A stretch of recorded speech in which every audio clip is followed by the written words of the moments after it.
हमारे साथ अभी एक कमरुल साहब है, किशनगंज से चुन के आए हैं कांग्रेस पार्टी की टिकट पर।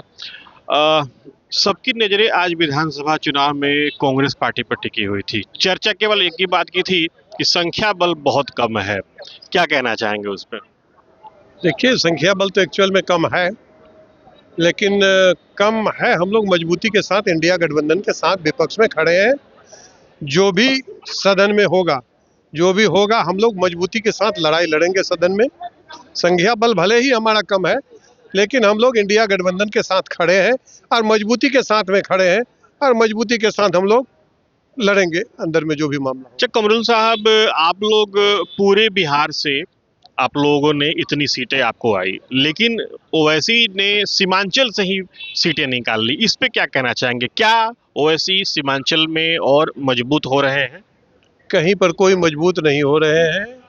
सीमांचल से लेकर के आए 5 सीट, भले ही 5 सीट किसको हरा के आप 5 सीट जिताए हैं? 5 मुसलमानों को हरा के 5 मुसलमानों को जिताए हैं। और आपने आकर के नारा दिया था, क़यादत की बात कर रहे थे, नारा दे रहे थे कि अब मोहम्मद का बेटा उप मुख्यमंत्री नहीं मुख्यमंत्री बनेगा। बना क्या मुख्यमंत्री? आपने नारा तो दे दिया, और नारा दे करके 5 सीट आप सीमांचल में जीते। अब पूरे बिहार में इंडिया गठबंधन को नुकसान करने का काम किया आपने।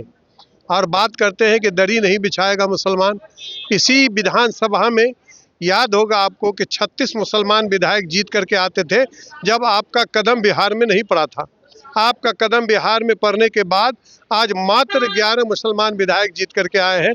किस क़यादत की बात करते हैं आप? कौन सी क़यादत की बात करते हैं आप? क्या क़यादत है? यही क़यादत है आपका कि 11 विधायक मात्र जीत करके आए हैं, मात्र जीत करके आए हैं यहाँ पर। कमरुल साहब, आप इस चीज को के बारे में क्या कहना चाहेंगे कि जो खबर आ रही थी कि महागठबंधन में टूट पड़ सकती है और कांग्रेस के विधायक वो टूट सकते हैं, इस पे आपका क्या कहना है? कोई सच्चाई, कोई सत्यता नहीं है कि कांग्रेस के विधायक टूट रहे हैं। किसी तरह की कोई बात नहीं है। ये बिल्कुल 100 का 100% झूठा है, अफवाह है। कहीं से कोई विधायक टूटने वाला नहीं है, ना टूटेगा।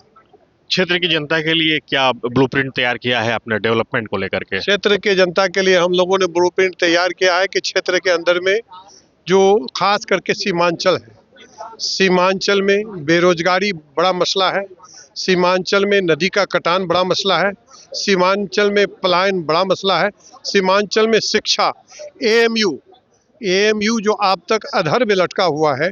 ये जो केंद्र की सरकार है, जिन्होंने अब तक फंड अलॉट नहीं किया, उन सारी लड़ाइयों को हम लोग विधानसभा में लड़ेंगे।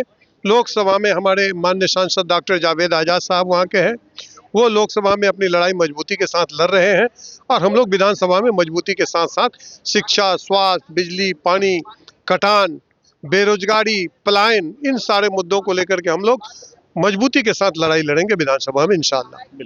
तो ये थे हमारे साथ किशनगंज के विधायक कमरुल होता। इन्होंने स्पष्ट रूप से कहा कि क्षेत्र में जो भी मूल चीजें हैं उनको लेकर के सदन में आवाज उठाई जाएगी। Sujit Kumar, TV9 digital, Patna.